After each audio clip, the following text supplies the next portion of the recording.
আসসালামু আলাইকুম রহমতুল্লাহ। আমি এই ভয় থেকেই বারবার একটা কথা বলি। দেখেন, আমাদের বাংলাদেশের বাচ্চারা, আমাদের বাংলাদেশের পোলাপান বা আমাদের বাংলাদেশের জনগণ, এরা চোরা কারবারিতে সিদ্ধহস্ত।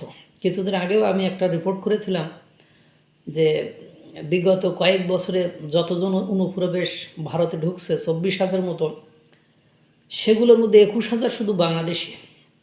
এবং বাংলাদেশের এরা যায় চোরা কারবারি করতে। যেহেতু আমার শ্বশুরবাড়ি অঞ্চলটা বর্ডার অঞ্চলের, সেহেতু আমি এই অঞ্চল থেকে শুনছি। এই যে, এবং আমি বাচ্চাকালেও দেখছি যে কীভাবে লবণ, মানে ভারত থেকে লবণের, চিনির, এগুলো চোরা কারবারি, শাড়ির এগুলো চোরা কারবারি হতো। এগুলো আমি দেখছি। আমি যেহেতু ওই অঞ্চলেরই সন্তান, আর সেগুলো আমি দেখেছি। তো এখন ঘটনা হলো যে যে ভয়টা করতাম যে একসময় দেখবেন এই অত্যাধিক বাড়াবাড়ির কারণে আপনার ভারতীয় বাসিন্দা দ্বারা বাংলাদেশের এই অবৈধ চোরা কারবারিরা কীভাবে মানে লাশ পড়ে যায়। সেই ঘটনাই ঘটেছে সিলেটে দমদমিয়ায়। 2 কিলোমিটার ভেতরে ঢুকে বাংলাদেশের কিছু অনুপ্রবেশকারী চোরাই কারবারি করে। তারা সুপারি চুরি করতে গিয়েছিল, মানে ভারতের ভেতরে ঢুকে সুপারি চুরি করতে গিয়েছিল। তাদের কাছে ধারালো অস্ত্রশস্ত্র ছিল। যখন ঢুকে যায় তখন স্থানীয়দের সাথে তারা মানে দৌড়ানি পাল্টা ধাওয়া বা এই ধরনের কিছু একটা ঘটে। তারা এক পর্যায়ে যে মানে আসাম সরকার এটা অনুমতি দিয়েছে যে অঞ্চলের যারা স্থানীয়, তারা সীমান্তবর্তী এলাকায় নিজেদেরকে সেভ করতে তাদেরকে কিছুদিন আগেই আপনারা জানেন অস্ত্র রাখার অনুমতি সহ তাদেরকে প্রশিক্ষণও দেওয়া হয়েছিল। এটা আপনারা অনেকে হয়তো বা জানেন। সেখানে আশিকুর রহমান নামে একজনের উইকেট ফেলে দিয়েছে, অর্থাৎ তার লাশ ফেলে দিয়েছে, তাকে গুলি করে দিয়ে ধারালো অস্ত্র দিয়ে। আপনারা প্রায় শুনে যায় বিএসএফ অমুক তমুক গুলি করছে।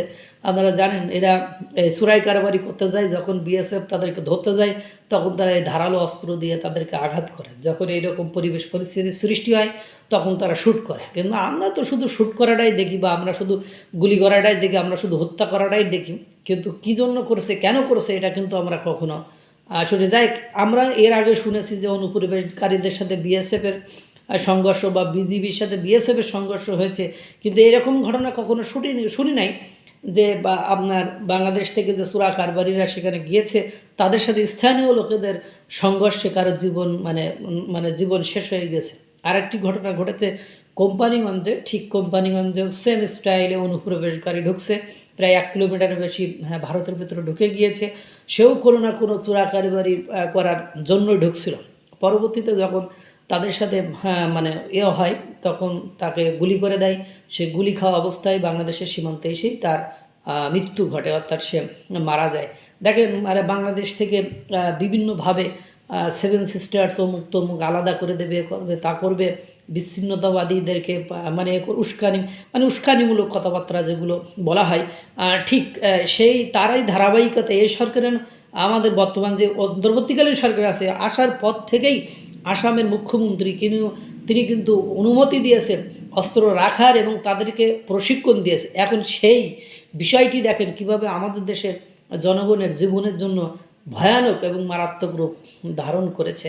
এবার থেকে গেলেই দেখবেন কিভাবে উইকেট ফেলে দেয়। আর রিসেন্টলি যেসব ঘটনা ঘটছে সেগুলো যে কতটা মারাত্মক, ভয়ানক এবং ধ্বংসাত্মক সেগুলো আপনারা দেখতে পাচ্ছেন। যে দুই দেশের সাথে মানে হাই কমিশন পর্যন্ত এদেশ ছেড়ে চলে যাবে এরকমও প্রস্তাবনা আমরা দেখছি, এবং তাদেরকে বিভিন্নভাবে নেগলেক্ট করে, তাদেরকে অবহেলা করে প্রতিবেশী দেশটার সাথে একটা মানে বৈরিতার চূড়ান্ত সীমায় পৌঁছায় যাচ্ছে। তার ফল এদেশের সাধারণ জনগণকে ভোগ করতে হবে।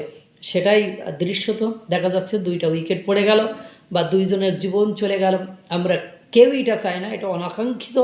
এই ধরনের ঘটনা না ঘটুক বারবার বলি। আর আমি বাংলাদেশের মানুষদেরকে বলি, জীবনের চেয়ে কি আপনাদের ওই চোরাই কারবারিটা বেশি বড় হয়ে যায়?